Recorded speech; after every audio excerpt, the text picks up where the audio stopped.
Bersyukurlah kita, karena sesungguhnya di antara manusia banyak yang kufur terhadap nikmat iman. Mereka melemparkan imannya seolah-olah seperti batu biasa, melemparkan permata-permata iman itu lalu mengganti dengan permata-permata lainnya. Mereka kufur nikmat iman. Mereka tidak mensyukuri nikmat iman, bahwa sesungguhnya nikmat iman itu adalah permata-permata yang sangat berharga di dalam diri manusia. Tidak akan pernah mendapati yang namanya kebahagiaan jika seseorang itu melemparkan cahaya keimanannya. Mereka hanya akan menemukan atau mendapati kesenangan, bahkan bersenang-senang ketika cahaya keimanan itu dilemparkannya. Tidak ada pernah yang merasakan kebahagiaan ketika mereka tidak menghargai iman, karena permata iman itu adalah karunia yang sangat besar yang diberikan kepada hamba-hambanya. Tetapi jarang manusia di antara manusia yang mensyukuri nikmat iman. Sesungguhnya di antara manusia sedikit yang bersyukur. Selanjutnya, salawat dan salam pada baginda Rasulullah Sallallahu Alaihi Wasallam yang membawa cahaya iman. Bahwa kalau bukan karena cahaya Rasulullah, kalau bukan karena Rasulullah diutus untuk memperkenalkan kita cahaya iman, maka sesungguhnya kita berada di dalam kegelapan. Apa itu kegelapan? Kegelapan itu adalah sifat-sifat daripada jahiliyah, yang sifat itu dari dulu sampai sekarang pun akan turun. Bahkan manusia berubah, tetapi sifat-sifat itu tetap berada di sepanjang zaman. Jangan sampai sifat-sifat kufur nikmat itu mewarisi di zaman sekarang ini, sampai-sampai melemparkan cahaya iman lalu memilih kufur terhadap iman. Ketika kita kufur terhadap nikmat iman, maka sesungguhnya tak ada kebahagiaan yang kita peroleh. Karena sumber dari segala kebahagiaan, sumber dari segala ketenangan, sumber dari segala keselamatan adalah cahaya iman. Itu ada di tengah-tengah diri kita. Fikum Rasulullah, bahwa pada dirimu ada cahaya nur yang disebut nurani, jasmani, rohani, nurani, rabbani. Semua menyatu. Islam itu ajaran kafah, sahir dan batin. Ada syariatnya, ada ilmu ihsannya, merasakan rasa selalu bersama Allah. Jika bukan karena iman, maka mustahil kita akan merasakan rasa bersama Allah. Banyak yang memiliki hati, tapi hanya sedikit yang merasakan rasa bersama Allah. Karena sesungguhnya Allah sudah sangat jelas menyampaikan, wa huwa ma'akum aina ma kuntum, dimanapun kau berada, sesungguhnya sudah beserta dengan Allah. Jadi hati dicipta untuk merasakan Allah, bahwa hati itu ada bersifat cahaya, hati nur. Itulah yang disebut nurani. Nurani tak pernah bohong, nurani tak pernah dusta, rasa tak pernah dusta, dan semua itu pernah merasakan bahwa di dalam diri kita ada yang disebut nur. Ketika kita ingin melakukan suatu kejahatan, tiba-tiba di dalam nurani kita berbisik, jangan lakukan itu. Siapakah yang berkata-kata menasihati kita semua itu? Bukankah perkataan-perkataan itu bersumber dari diri kita dan pernah kita merasakan? Mengapa kita tidak mempelajari di dalam diri kita yang senantiasa berkata-kata menasihati kita, memperingati kita? Ketika kita ingin melakukan suatu kejahatan, maka nur di dalam diri kita menegur kita, jangan lakukan itu. Itulah hakikat daripada nur yang ada pada diri kita, bahwa Allah membimbing manusia melalui cahayanya. Cahaya itu adalah nur. Dalam bahasa sehari-hari disebut nurani, jasmani, rohani. Ditiupkan roh dalam jasad kita, kemudian roh terhubung ke nur, nur terhubung ke Rabbani. Itulah ajaran Islam. Iman, Islam, dan ihsan. Itulah ajaran yang kafah, syariat dan hakikat. Ada ajaran syariatnya yang mesti ditegakkan. Ketika orang bersyariat mesti mencapai yang namanya hakikat. Kita bersyariat tidak berhakikat, maka hampa rasa kita di dalam berketuhanan, hampa rasa kita di dalam beragama.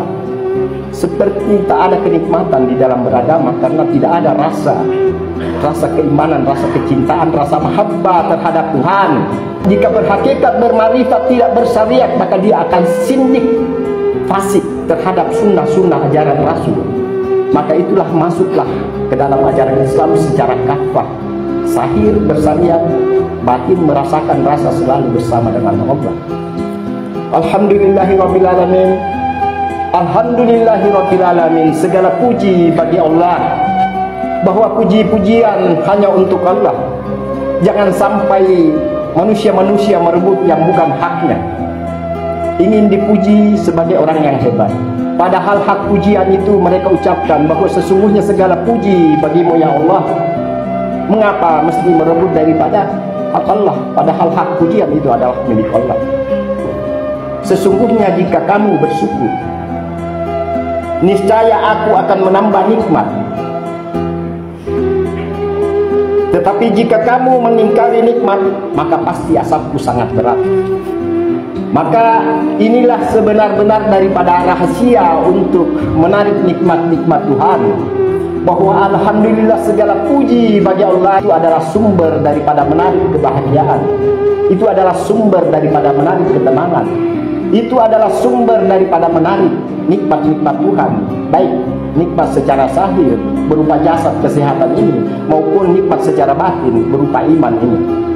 Inilah yang mesti harus dipegang, bahwa ketetapan-ketetapan Tuhan sudah Tuhan sampaikan kepada umat, kepada hamba-hambanya. Jika engkau bersyukur, maka pasti aku akan menambah nikmat. Sayangnya sedikit manusia yang bersyukur, kebanyakan yang kufur nikmat. Ketika mereka kehilangan nikmat, baru merasakan bahwa ternyata sehat itu adalah nikmat. Ketika mereka sakit, ketika mereka meninggal dunia, mereka menghibah-hibah, ya Allah, ya Tuhanku, kembalikan aku ke dunia. Mereka baru merasakan bahwa hidup di dunia ini adalah suatu nikmat yang mesti digunakan. Dan jangan sampai seperti yang berada di alam barzah, ingin dikembalikan tetapi tidak menggunakan daripada kesempatan ketika hidup di dunia. Dia kufur nikmat. Maka untuk menarik daripada nikmat-nikmat dan kebahagiaan itu tak ada jalan lain, mesti mensyukuri nikmat. Jangan hidup mengikuti keinginan-keinginan, karena keinginan kita tidak akan pernah habis. Belum berakhir satu maka keinginan muncul. Kita hidup jadi budak-budak daripada keinginan, ingin menambah rezeki, padahal sesungguhnya tidak seperti itu di dalam ajaran Islam. Ajaran kita ketika ingin mendapati nikmat-nikmat atau tambahan-tambahan, Allah perintahkan bersyukur. Syukurilah. Syukuri apa yang engkau telah terima dan nikmati apa yang engkau terima. Maka Allah pasti akan menambah daripada nikmat-nikmat itu sendiri. Ketika kita mendapati nikmat iman, maka kita mesti mensyukuri, ya Allah, ya Tuhanku, sesungguhnya aku mendapati nikmat yang sungguh sangat besar. Jangan sampai kufur nikmat iman, berbahaya. Jadi rahasia daripada kunci untuk menarik rezeki adalah menikmati apa yang ada. Jangan terlalu banyak berangan-angan dan hidup dengan angan-angan sampai kita tidur hanya memikirkan angan-angan, tidak menikmati nikmat Tuhan yang sudah ada beserta diri kita. Ketika ada nikmat-nikmat yang sedikit, maka yang sedikit itulah yang mesti dinikmati. Pasti Allah akan menambah daripada nikmat itu, karena itu sudah ketetapan Tuhan. Itu sudah ketetapan Tuhan dan dideklarasikan, diumumkan kepada seluruh umat manusia. Wahai manusia, jika engkau ingin mendapat nikmat-nikmat tambahan, maka syukuri apa yang ada. Kiasannya seperti ini.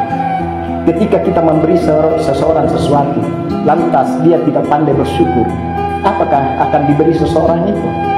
Tetapi ketika mereka diberi dan sangat bersyukur, biasanya seperti itu, maka kita pasti akan menambah. Oh, hamba-hamba ini adalah hamba-hamba yang pandai mensyukuri nikmat, maka mesti ditambah daripada nikmat itu. Jangan sampai kita ingin mengejar kekayaan-kekayaan, tetapi kita kufur nikmat, maka sesungguhnya kekayaan itu pun akan menjadi belenggu sekalipun kekayaan itu kita peroleh. Dia akan membinasakan kita, karena kita lebih menghargai sesuatu kekayaan tetapi tidak mensyukuri daripada nikmat-nikmat Tuhan, sehingga kekayaan apapun itu akan hancur habis semua karena kufur terhadap nikmat. Karena ketetapan Tuhan adalah siapa yang kufur nikmatku maka azabku sangat pedih, sangat keras. Jangan sampai sudah asap masih disangka musibah. Jangan sampai sudah kena asap atau kemurkaan daripada Tuhan karena kita kufur nikmat masih disangka, itu adalah musibah. Karena itu wahai umat-umat baginda Rasulullah yang tercinta, jamaah masjid yang tercinta, bahwa sesungguhnya syukur itu adalah kunci daripada segala ketenangan hidup. Ketika ingin hidup tenang, maka syukuri apa yang ada, syukuri apa yang dinikmati, pandai-pandai mensyukuri nikmat. Jangan pandai-pandai berhalusinasi, menghayal tinggi-tinggi, tetapi pada hakikatnya sesungguhnya itu adalah angan-angan yang kosong, sampai-sampai mendustakan daripada nikmat-nikmat Tuhan itu sendiri. Jadi rahasia daripada kenikmatan hidup, alhamdulillah. Alhamdulillah ini bukan sekedar ucapan. Jangan sampai hanya sekedar di lisan, tidak menembus tenggorokan sampai menembus ke hati. Alhamdulillah ini adalah keyakinan bahwa segala nikmat zahir batin itu bersumber dari Tuhan. Pandangan kita, pendengaran kita, hati kita, nurani kita, semua dari Tuhan. Nikmat apa lagi yang engkau dustakan dari Tuhanmu? Nikmat apa lagi yang engkau cari dari Tuhanmu? Ketika kita hidup di dalam penuh kenafsuan, penuh keinginan yang justru membelenggu kita, maka hentikan segala keinginan itu yang tidak membuat kita menjadi hidup tenang, dengan cara mensyukuri nikmat apa yang ada. Nikmati keluarga kita, hidup di dalam ketenangan. Nikmati anak-anak kita, nikmati silaturahmi kita, nikmati apa yang kita miliki. Jangan kufur nikmat. Ketika kita kufur nikmat, maka nikmat-nikmat yang ada pada diri kita akan ditarik. Itu karena kita kufur. Kufur itu maksudnya ingkar terhadap nikmat-nikmat Tuhan. Makanya di surah Ar-Rahman berulang-ulang disampaikan, nikmat apa lagi yang engkau dustakan dari Tuhanmu? Di ayat-ayat Allah, kemurkaan Allah itu kebanyakan dari orang-orang yang kufur nikmat. Rata-rata yang kena kemurkaan itu rata-rata yang kufur nikmat, padahal melimpah nikmat-nikmat zahir dan batin. Syukur-syukur jika kita sudah beriman, maka mesti disyukuri nikmat iman itu dengan menambah daripada ibadah-ibadah sosial kita. Apakah mana ibadah sosial kita? Ibadah sosial itu adalah silaturahmi, menjaga silaturahmi antar tetangga. Ibadah sosial itu adalah berkorban atas nikmat-nikmat kita untuk pembangunan masjid misalnya, untuk sumbangan-sumbangan infak ke masjid misalnya. Semua itu adalah tanda kesyukuran bahwa kita diberi nikmat oleh Tuhan, kita diberi karunia oleh Tuhan berupa harta-harta, maka mesti mengeluarkan harta itu sebagai tanda kesyukuran kita bahwa semua ini sesungguhnya juga dari Tuhan. Karena itu kita harus menyadari dan kita harus syukuri bahwa ketika kita mengeluarkan dana-dana kita, maka sesungguhnya harus di dalam kesadaran, alhamdulillah ya Allah, ya Tuhanku, sesungguhnya engkau memberiku aku rahmat sehingga aku mampu untuk bersedekah misalnya. Engkau memberiku cahaya iman sehingga aku mampu berinfak. Jika bukan karena Tuhan memberikan kita kekuatan, maka mustahil kita akan mampu melakukan semua itu. Jadi segala perbuatan yang kita lakukan supaya tidak terkena kesyirikan, bahwa kita mampu melakukan kebaikan, maka kembalikan kepada Tuhan bahwa setiap kebaikan datangnya dari Tuhan. Segala puji bagimu ya Allah. Aku tak mampu menyampaikan kebenaran ya Allah tanpa melalui cahayamu ya Allah. Allah membimbing manusia melalui cahayanya, dan cahaya itu ada di dalam diri setiap manusia. Itulah nur yang ada pada dirimu. Mengapa engkau tidak memikirkan yang apa yang ada pada dirimu? Mengapa sibuk mencari di luar padahal dia adanya di dalam? Mengapa sibuk mencari di luar padahal dia sudah besertamu? Senantiasalah berdialog dengan diri, sebab itu adalah guru rohani yang ada di dalam diri kita. Itulah pembimbing yang Allah turunkan pada diri kita. Ketika kita ingin melakukan kesaliman, dia berbisik, terasa. Dia bukan huruf suara, dia tidak berhuruf, tak bersuara, tak berbentuk, tetapi dia keras. Jangan kau lakukan itu. Jangan kau lakukan itu. Siapa itu? Itu adalah tanda peringatan dari Nur bahwa kita tidak boleh melakukan sesuatu kejahatan, bahwa setiap perbuatan seburuk apapun yang kita lakukan itu kembalinya kepada diri kita, bahwa setiap kebaikan sebesar-besar pun yang kita lakukan maka juga itu manfaatnya untuk kita, karena Allah Maha Mulia, Allah Maha Kuasa, bahwa segala perbuatan kebaikan itu pasti jatuhnya untuk diri kita sendiri.